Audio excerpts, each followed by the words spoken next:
Dans les évangiles, Jésus-Christ est souvent décrit comme le bon berger, celui qui porte ses brebis en sécurité, les guidant à travers les dangers et les obstacles. Cette leçon se base sur une image puissante et symbolique, où Jésus-Christ porte une femme sur son dos, traversant un pont bien bitumé mais cassé, avec la mer et les diables en arrière-plan. Cette image nous offre une multitude de leçons sur la foi, la protection divine, et la victoire sur le mal. Dans la vie, nous rencontrons des moments où tout semble aller pour le mieux, mais des épreuves et des difficultés surgissent de manière inattendue. Ces cassures sur le pont symbolisent les défis et les tribulations que nous affrontons. Jésus-Christ, notre porteur. Au centre de cette image, nous voyons Jésus-Christ portant une femme sur son dos. Ce geste de porter quelqu'un symbolise le soutien et la protection. Jésus nous montre qu'il est toujours là pour nous porter, surtout dans les moments où nous ne pouvons pas marcher seuls. La femme représentée peut symboliser l'humanité, chaque individu en proie aux difficultés, ou même l'Église en tant que corps collectif des croyants. Dans les moments les plus sombres de nos vies, Jésus nous offre son soutien inconditionnel. Comme il est écrit dans Matthieu 11, 28, 30. « Venez à moi, vous tous qui êtes fatigués et chargés, et je vous donnerai du repos. Prenez mon joug sur vous et recevez mes instructions, car je suis doux et humble de cœur, et vous trouverez du repos pour vos âmes. Car mon joug est doux, et mon fardeau léger. » Ces versets montrent que Jésus nous invite à lui confier nos fardeaux. Il porte non seulement nos péchés mais aussi nos douleurs, nos peines, et nos luttes quotidiennes. En le laissant nous porter, nous trouvons un soulagement et une paix intérieure. Le diable, symbolisant le mal et les tentations qui nous entourent constamment. Cependant, la présence de Jésus porte une femme, traversant ce pont cassé, démontre sa protection contre ces forces du mal.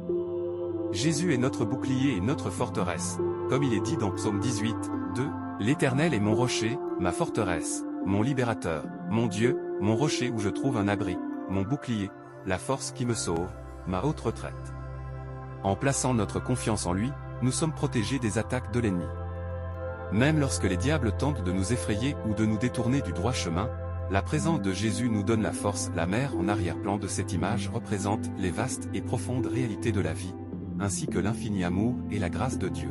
Les eaux tumultueuses peuvent symboliser les incertitudes et les turbulences que nous rencontrons, mais elles rappellent aussi que Dieu est souverain sur toutes les choses, y compris les éléments les plus indomptables de notre existence. L'amour infini de Dieu. La mer, dans toute son étendue, peut être vue comme une métaphore de l'amour infini de Dieu pour nous. En Éphésiens 3, 18, 19, Paul prie pour que les croyants puissent comprendre la profondeur de cet amour, que vous puissiez comprendre, avec tous les saints, quelle est la largeur, la longueur, la profondeur et la hauteur, et connaître l'amour de Christ, qui surpasse toute connaissance, afin que vous soyez remplis de toute la plénitude de Dieu. Cet amour est immense, insondable et toujours présent, même quand nous sommes submergés par les défis. Tout comme la mer couvre la terre, la grâce et la miséricorde de Dieu nous enveloppent et nous soutiennent.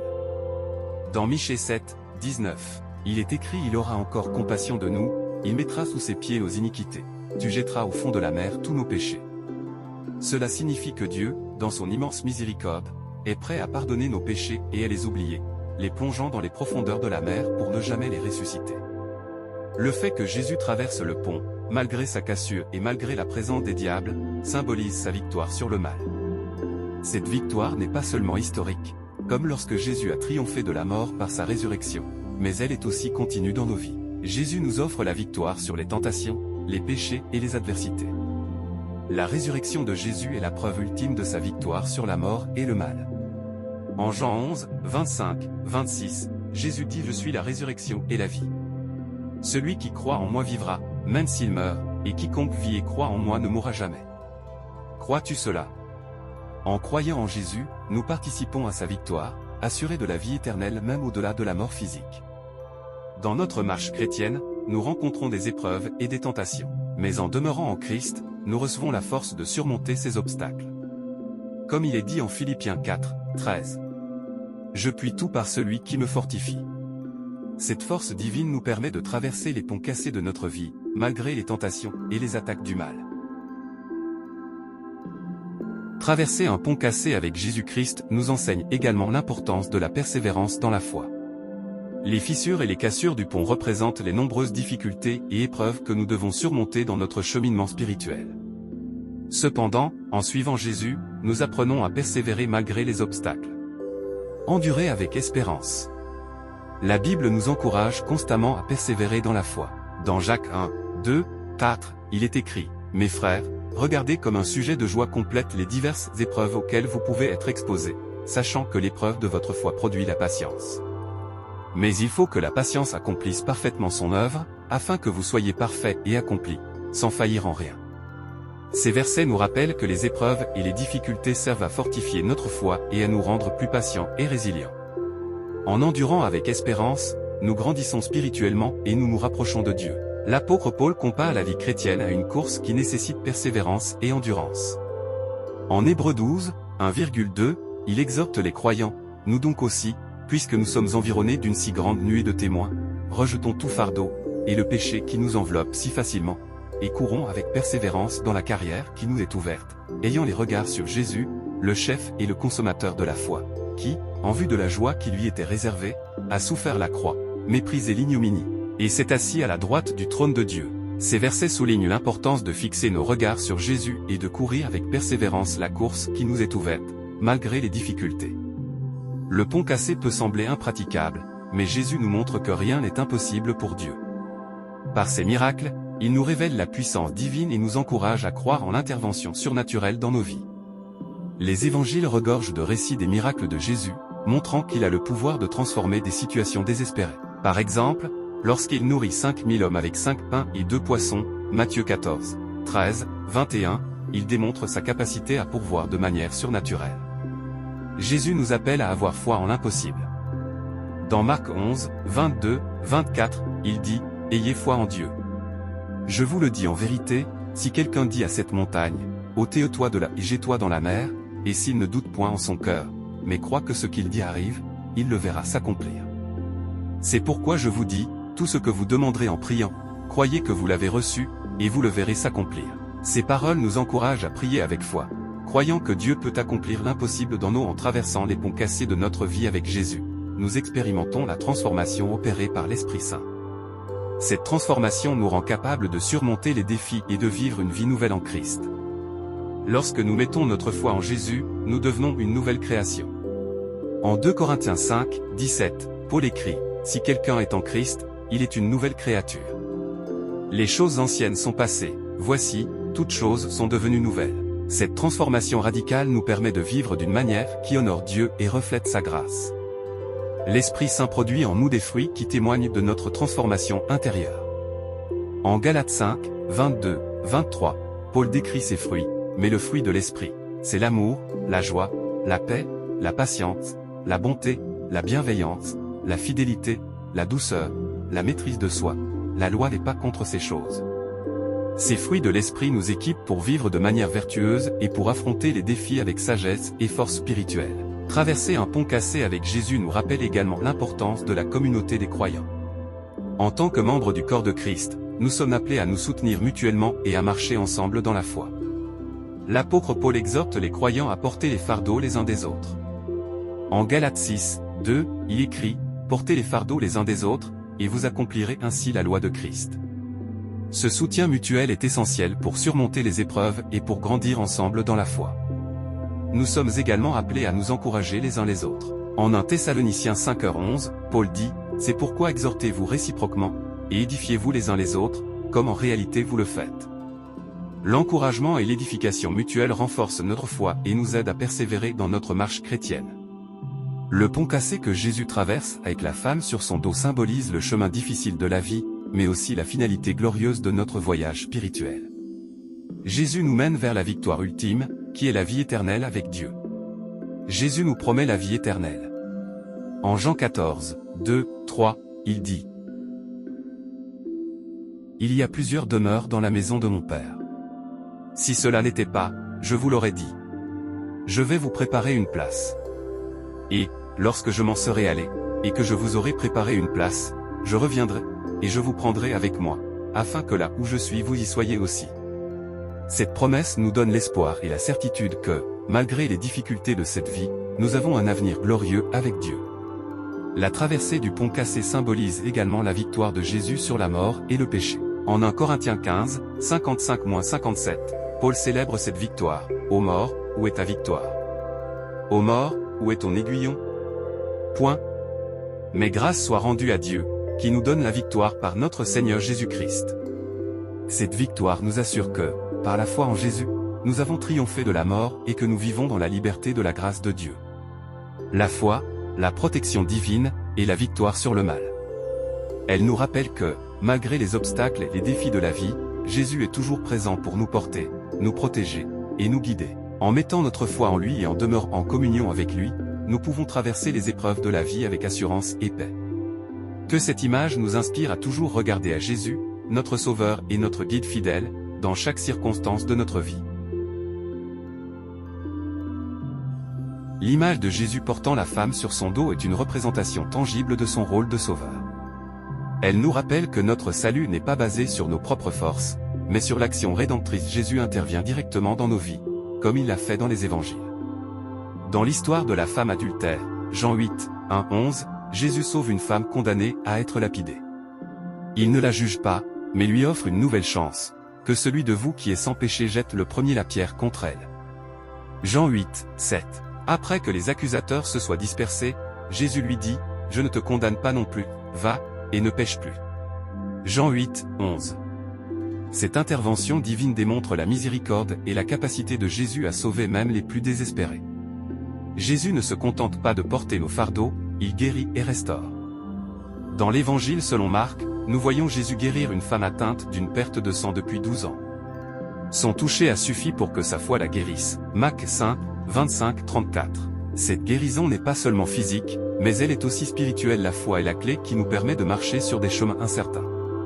Hébreux 11:1 nous dit, « Or, la foi est une ferme assurance des choses qu'on espère, une démonstration de celles qu'on ne voit pas. » C'est cette foi qui nous permet de suivre Jésus même lorsque le chemin semble dangereux et Proverbe 3, 5-6 nous conseille, « Confie-toi en l'Éternel de tout ton cœur, et ne t'appuie pas sur ton intelligence, reconnais-le dans toutes tes voies, et il aplanira tes sentiers. » Cette confiance en Dieu nous aide à naviguer à travers les moments difficiles, sachant qu'il dirige nos pas et nous les diables symbolisent les tentations quotidiennes. Même Jésus a été tenté par Satan dans le désert, Matthieu 4, 1-11, mais il a résisté par la parole de Dieu. Cette résistance nous enseigne à utiliser les Écritures comme bouclier contre les tentations. Pour résister aux attaques du mal, la prière est essentielle. Jésus nous a enseigné à prier dans Matthieu 6, 13, « Ne nous induis pas en tentation, mais délivre-nous du malin. » La prière nous fortifie et nous garde proches de Dieu, nous donnant la force de résister aux tentations. La mer, un rappel de la puissance et de la majesté de Dieu. La mer en arrière-plan est un symbole puissant de la grandeur et de la majesté de Dieu. Elle nous rappelle sa puissance et son contrôle souverain sur la création. En contemplant la mer, nous sommes rappelés de la création divine. Comme il est écrit dans Psaume 95, 5, « La mer est à lui, c'est lui qui l'a faite, et la terre, ses mains l'ont formée. » Dieu, en tant que créateur de la mer, est également souverain sur toute la création. Sa puissance dépasse notre compréhension, et sa majesté nous inspire la crainte même au milieu des tempêtes les plus violentes. La présence de Jésus apporte la paix. Dans Marc 4, 39, Jésus calme la tempête, il se leva, menaça le vent et dit à la mer, « Silence, tais-toi. » Et le vent cessa, et il y eut un grand calme. Cette scène nous rappelle que, malgré les tempêtes de la vie, Jésus a le pouvoir d'apporter la paix et la tranquillité. Le fait que Jésus porte la femme sur son dos symbolise une communion intime avec lui. Il nous invite à une relation personnelle et profonde avec lui. Jésus désire une relation personnelle avec chacun de nous.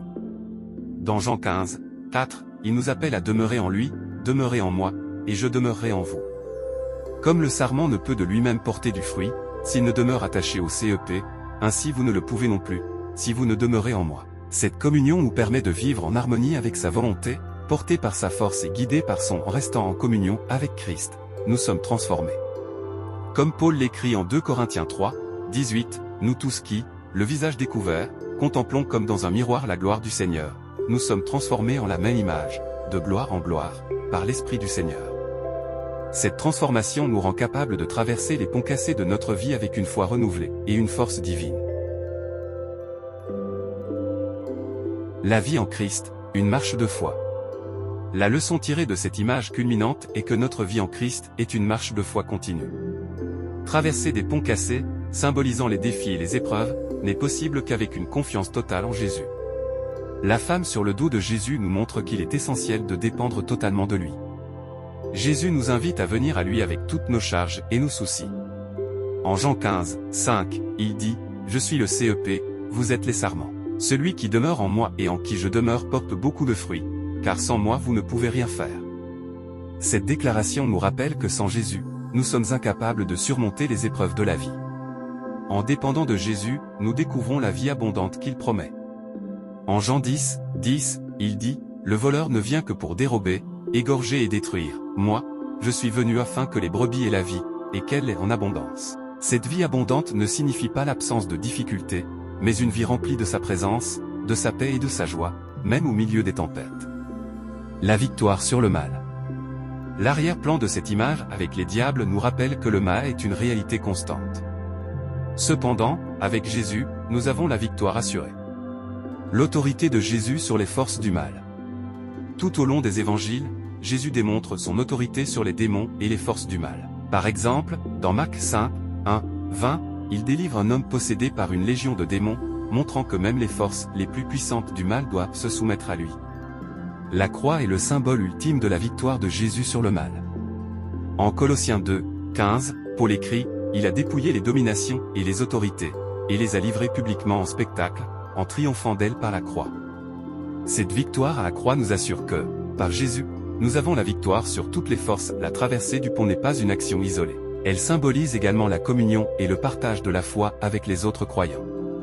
La communion des saints. Nous sommes appelés à vivre en communion avec nos frères et sœurs en Christ. En Hébreux 10, 24 à 25, il est écrit, « Veillons les uns sur les autres, pour nous exciter à la charité et aux bonnes œuvres. N'abandonnons pas notre assemblée, comme c'est la coutume de quelques-uns, mais exhortons-nous réciproquement, et cela d'autant plus que vous voyez s'approcher le jour. » Cette communion renforce notre foi et nous aide à persévérer dans notre marche chrétienne. Traverser le pont avec Jésus est aussi un puissant témoignage pour les autres. En partageant nos expériences de foi et les miracles que Jésus accomplit dans nos vies, nous encourageons les autres à croire et à mettre leur confiance en lui. En 1 Pierre 3, 15, il est dit, « Mais sanctifiez dans vos cœurs Christ le Seigneur, étant toujours prêt à vous défendre, avec douceur et respect, devant quiconque vous demande raison de l'espérance qui est en vous. » Ce témoignage de foi inspire les autres et les aide à découvrir la puissance et l'amour de Jésus. Traverser les ponts cassés de la vie avec Jésus nous mène à la paix divine, une paix qui transcende les circonstances et les défis. En Philippiens 4, 6, 7, Paul nous exhorte à prier et à confier nos soucis à Dieu, promettant une paix qui dépasse notre compréhension. Ne vous inquiétez de rien, mais en toute chose faites connaître vos besoins à Dieu par des prières et des supplications, avec des actions de grâce. Et la paix de Dieu, qui surpasse toute intelligence, gardera vos cœurs et vos pensées en Jésus-Christ. Cette paix divine est un cadeau précieux qui nous permet de traverser les épreuves avec sérénité et confiance. La paix de Jésus-Christ, Jésus lui-même nous offre sa paix. En Jean 14, 27, il dit, « Je vous laisse la paix, je vous donne ma paix. Je ne vous donne pas comme le monde donne. Que votre cœur ne se trouble point, et ne s'alarme point. » Cette paix, différente de celle que le monde offre, est une paix profonde et durable, ancrée dans notre relation avec lui. L'espérance de la gloire future. Enfin, traverser un pont cassé avec Jésus nous rappelle que notre destination finale est la gloire éternelle avec Dieu. L'espérance de la gloire. Paul nous rappelle en Romains 8h18, « J'estime que les souffrances du temps présent ne sauraient être comparées à la gloire à venir qui sera révélée pour nous. » Cette espérance de la gloire future nous donne la force de persévérer malgré les difficultés actuelles. L'Apocalypse nous donne un aperçu de la nouvelle création où Dieu habitera avec son peuple. En Apocalypse 21, 3, 4, Jean écrit, « Et j'entendis du trône une forte voix qui disait, Voici le tabernacle de Dieu avec les hommes. Il habitera avec eux, et ils seront son peuple, et Dieu lui-même sera avec.